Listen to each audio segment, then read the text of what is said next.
Good morning. Okay, the idea for this innovative project arose in the Tri-Cities Community Planning Committee. A major concern of the committee was the challenge to provide competent services to the rapidly increasing multicultural population in the Tri-Cities area. Kelly Eng, Director of Family and Youth Services at Success, took the lead in getting the program funded. The impetus behind the idea was that many qualified internationally trained human service workers were unable to find work in their field. The notion was to develop a bridge so people could gain Canadian work experience and develop a network of contacts. We were able to get funding from Welcome BC, so we gratefully acknowledge the funding of the Government of Canada and the Province of British Columbia. And there are about 15 partnering organizations in this project.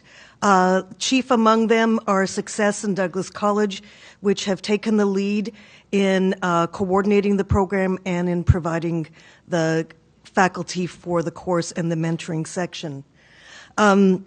Our overarching vision is to enhance bidirectional learning, as it says on the slide, and bidirectional integration of knowledge and skills for internationally trained human service workers and organizations in the Tri-Cities. Our key outcomes are that participants are more comfortable adjusting to Canadian norms and culture in the workplace and are better able to meet their personal goals. And participants and staff members in organizations develop an increased proficiency in intercultural workplace communication skills. Or as Kathy has, one of the other instructors has told me, they have greater networking, and I think it's social contact skills, whatever. Our other key outcomes is that the employability of participants in the human service field is enhanced, in fact, greatly enhanced, because many of them, almost all of them, are not working in the field, even as volunteers.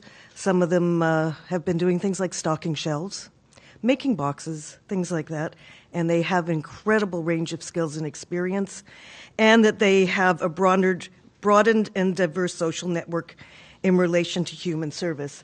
I have missed out to the next section, so I go into my next colleague. One of the key outcomes for the project was a big piece on evaluation. So we'll be evaluating not only the partners but also the participants of the project, as well as stakeholders that we may touch who hear about the project. Training and placement is a key foundation for the project, where we work with the internationally trained worker and agency mentors to learn and work together. It's a 5-month program that we've developed using English language skills and professional ethical skills. Prior learning was a fundamental piece, in particular the recognition of the international credential in the human service field of, for example, child and youth care, early childhood, social work and counseling, and looking at their education and work experience in their home countries. In addition to that, it was recognized that in the field of human services that interpersonal communication and group skills were very, very important. So we looked at making sure folks brought those as well. And we assessed knowledge and skills so that we could help bridge the cultural gap in Tri-Cities. So my part in this program is to help create that communication bridge that the students need, as most of them tell me that they're professionals, but we don't know how to communicate ourselves as professionals, and we feel stupid and we feel held back. So through language and communication skills, intercultural skills and practice, this is the goal of the course. And a lot of things that we as professionals might take for granted, such as to make a phone call, if people say, oh, you should go and network, these things just seem insurmountable to people who come from a different culture, who have different cultural norms, and they feel paralyzed. And so this is part of the goals of the course that I teach, is to help people achieve their peak as professionals.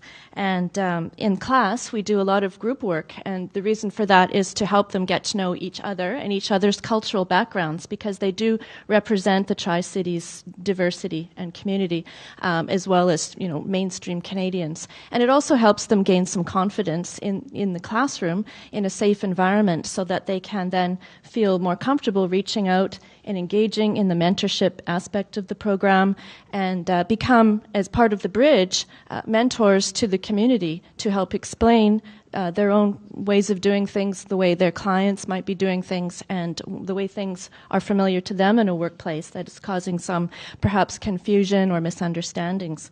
So we develop language. My course is called English for Foreign Trained Professionals. It's becoming more intercultural skills for foreign trained professionals as I develop it. As they work together, they develop networks in the classroom as well that they will be able to continue into the future.